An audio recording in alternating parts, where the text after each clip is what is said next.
Welcome to Life and Faith from the Centre for Public Christianity. I'm Justine Toh. Well, there's an election coming up. You can barely escape all the political advertising as one side will slam the other. Sometimes it is thought that there is a Christian vote, but the more that you talk to Christians, the more it is you realise that they have a huge range of views on very different issues. So Christians vote in all different kinds of ways. And this poses the question, what does it mean for people who are Christian to participate in a democratic election in a way that also reflects their Christianity? So we're going to talk about this today. Is there such a thing as the Christian vote? And what sorts of things do Christians consider when they go into the ballot box? Or do you have the case that a person of faith will leave their faith at the door when they enter the polling booth? So I've got Simon Smart and John Dickson here today. Welcome to the program. Thanks, Justine. Lovely to be here. Now, Simon, I've heard Tony Abbott say that he won't let his faith influence the way that he approaches politics, but I think you've got some thoughts about that.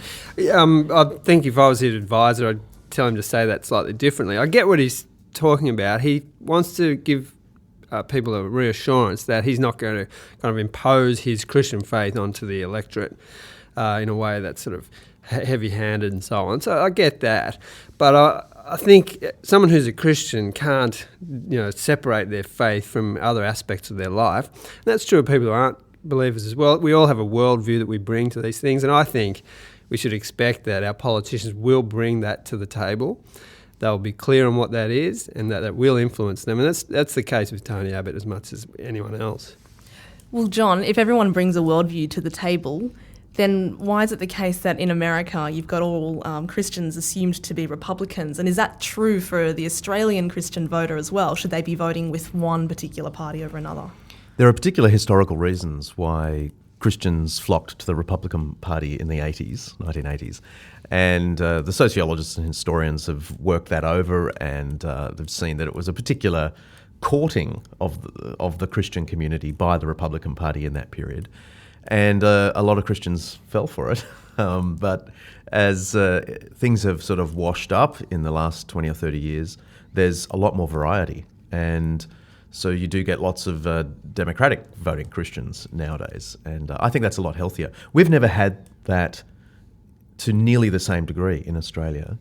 It's probably true to say that Christians tend to lean slightly on the conservative side of politics, but not in any organised, dramatic, militant way that we think of in America. A lot of people tend to vote one way if they're born into a particular electorate. Should Christians think about that when they're making their choices? Well, I think the first thing to say about a Christian vote is that it's a thoughtful vote. And if you're just voting for the people you always grew up knowing everyone around you voted for, then it's not thoughtful. So demographics shouldn't really place a Christian in a straitjacket. Christians should, the gospel of Jesus is meant to lift you above your culture and above your own biases and preferences in your own life and in your relationships and, of course, in your politics. So a thoughtful vote is a Christian vote. Would it be the case then that it's also thoughtful as a voter to not simply vote for someone because they're a Christian? Definitely. It always strikes me as odd that people would vote for a Christian politician because they're a Christian. Surely we need to vote for people that we think will be best for the nation. The idea that we should favour a Christian, I think, is anathema, actually, to Christian theology. God doesn't show favouritism at all. And the political passages in the New Testament make clear that God views even the pagan Roman leaders as servants of his. So if Paul can speak of the emperor and his cronies as, in some sense, servants of God there to do good to society, surely we can think you can have an atheist as a prime minister and it doesn't really pose a problem. Now, if you think there's something flawed about that atheist's views and how they'll impact the nation, then that's a good reason, but not simply because they don't believe in God. We did have an atheist prime minister and the sky didn't fall in, so... Okay, now, Simon, economic management is often seen as the kind of most important issue in an election, and it's, I guess, the idea that economic success is often seen as the easiest way to work out that we're going well as a nation. But, should the economy have such a big role and impact on the way that we vote? Well, it matters a lot. We want people to be in government who will manage the economy well, that's for sure. It has a whole lot of important effects on all of us. But when that's the only thing that people are thinking about, I think we can go wrong. Lots of commentators talk about this. Ross Gittins is a good example where he'll say, yes, the economy is really important, but there's a whole lot of other factors that we should be thinking about that will be things that will foster community, things that will be good for families, things that will help lift up those people who are at the bottom of the heap and who are struggling. And so growth, economic growth, when it's thought of as the be-all and end-all, I think can lead us into paths that we might not want to go, not the least of which is our unsustainable lives where we're just endlessly growing, producing consumer goods and so on that are having massive environmental damage and maybe relational damage as well. On the way to work this morning, Buff was driving me in and we passed a little brick house on the North Shore somewhere, and right next door was this giant 2-story thing on the same size block. And Buff said right there is a symbol of the delusion of growth. She said probably, a 3 or 4 person family grew up in that little brick thing, and probably the same size or even a smaller family is growing up in that giant thing next door. The myth of growth that you actually always need to be expanding, I think is one of the problems. It's how the family is faring in their relationships with one another inside that small or giant house that really is the issue. And with the people around them. Yeah. I did read in your article on how to vote, John, that you say that when we talk about economic growth, it's a real glimpse into the soul of the country. It is. If the bottom line is the bottom line, I do think something is a little bit wrong. Growth for growth's sake is meaningless. But if growth is there because we want to achieve greater aims, we want to see more people lifted out of poverty, we want to see more community centres and community services available. If growth serves that end, growth is good. But if growth is the goal in and of itself, well, then it is an insight into our soul, into our longing for material stuff that doesn't really contribute to life. Simon, newspapers will often do a mock-up of how individual voters might fare if this or that party gets into. So if our obsession with the economy is an insight into the soul, right, of the voter, then I suppose those newspaper features are also a glimpse into the soul of, of us working out what's in it for me. Yes, and I think this is where some of us want to challenge that idea. So if I'm approaching my voting only along the lines of how's this going to benefit me, and I look up the policies and I say, right, I'm going to get this bit of tax break, and I'm going to get this is going to help my superannuation, and my kids will get this particular gain. And if that's the sort of totality of the way I'm going to approach this voting, I think I've gone wrong. People, and it doesn't always work like this, let's be honest, but if at our best, the person with the Christian faith ought to be thinking about what policies are going to benefit the community, the common good, not just me. It should be a vote for other people, thinking about especially those who are not doing as well as others, so people who are on the margins, people who are suffering, struggling, needing help.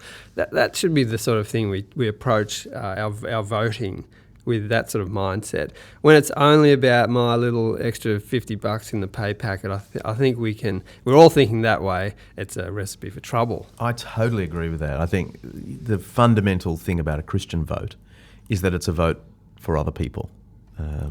Honour others above yourself. This is the principle that applies to all of the Christian life. And so the idea of, if I'm a worker, I'm going to vote for who's going to give the unions more power so I get X. Or if I'm a small business, owner, I'm going to vote for the party that's going to give me more freedoms and able to sack more people. That's not a Christian way to think about it. We should be using this beautiful gift of the power of a democratic vote to use that power for the sake of people who need our vote more than we do. Well, just say that we have that particular attitude that you want to vote for other people before yourself. What do you do then when you've come to the stage where I think many of us are this particular election, and you're looking at the options on offer and you're like, I just don't know what to do. Both parties will have some sorts of policies that may benefit the other kind of and the more vulnerable in our community. But at the same time, they might have other policies that would be a deal breaker for you as well. So how do you approach this thoughtfully? It's incredibly hard. A week out from the election, I do not know who I'm going to vote for. As I read through the policies of both of the major parties and the minor parties, there are things I profoundly disagree with on both sides. And there are character issues on both sides that trouble me. I don't just mean about the party leaders, I mean about the way the organisations function. In the end, I think I will sort of draw up some kind of mental tally and not vote on one issue, but sort of try and take a broader approach and think in the end what might be the best way I can contribute to the good of this country, and in particular the good of those who need my vote more than I do. Yeah, I think the need to recognise the complexity of these things is crucial. I think the Christians in America in the last 20 years, we talked about this, which were captured by the Republican Party, tended to, I think, make what they now see as a huge mistake, to fall down on single issue voting, maybe two issues. By doing that, you then ignore a whole lot of other complex factors that you might also want to bring your faith to. People are dying around the world to get this sort of privilege, to have the vote. So we ought to work hard at it, recognising that sometimes it's going to be choosing between the lesser of two evils. Who would Jesus vote for? Come on. Well, I think Jesus would confound, surprise, disturb us.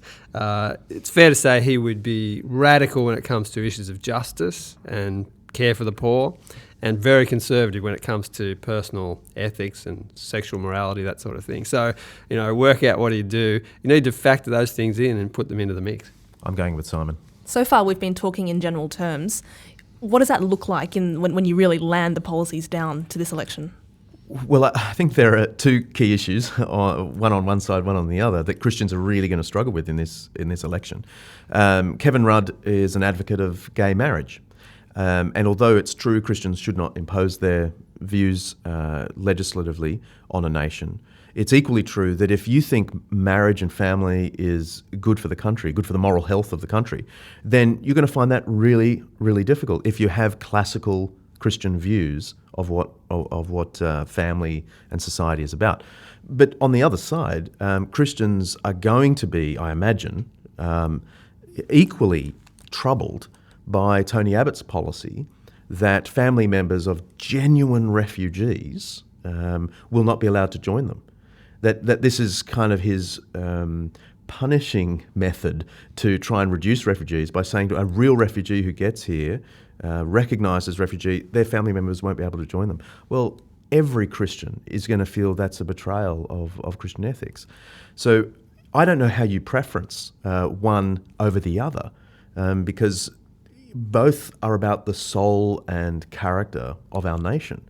If you really believe in family, you're going to be deeply troubled by the gay marriage question. If you believe in compassion for the poorest of the poor, those who need our vote above ourselves, then you're going to be deeply troubled by the idea that someone who's left a war-torn persecution context is going to get to our country and not be able to bring their family over, which has been the rule ever since the Refugee Convention. And so I can't see how a Christian can happily cast a vote for either policy. And in the end, you're just going to have to decide based on other factors, probably. It's not going to be a clear one over the other. A Christian's going to be torn. We live in a torn world, and hopefully Christians can just live with the fact that whoever they vote for in this election, they're going to be voting for things they don't believe in.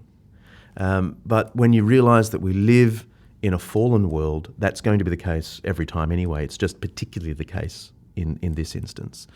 But God is a God who can redeem, and that's what we want to be looking for.